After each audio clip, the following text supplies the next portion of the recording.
Tri-City's family says they do not understand why the man who killed their loved one will only spend a year in jail. Yeah, new tonight at 11, we have reaction to today's guilty plea and sentencing for Deon Flack. News Channel 11 was in the courtroom when he was sentenced to a year in prison after pleading guilty to vehicular homicide. Flack admitted to drinking 8 or 9 quarts of beer and liquor when he hit Angela Williams on Railroad Street last December. Williams died as a result of her injuries that night, and tonight Jordan Moore found out her family thinks justice was not served.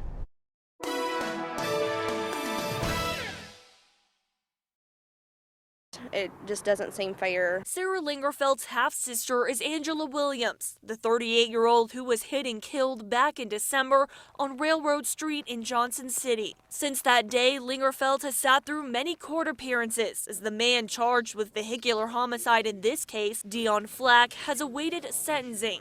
The sad part is we couldn't even say goodbye to her. But today, as Flack pled guilty in court, she said she couldn't even wrap her head around his plea agreement. And to think that he took an innocent life, and he's only going to be serving 1 year in jail. Flack will serve 1 year in prison and 7 years on probation. It's an 8-year sentence for vehicular homicide, and you don't have mandatory there's not a mandatory jail time or percentage of time that you spend in jail. When we asked District Attorney General Tony Clark about the length of the sentence, he said it all comes down to the way the legislation is written in Tennessee. When someone commits vehicular homicide and kills an individual by being impaired, they are eligible for, if they don't have a prior criminal history, they're eligible for probation.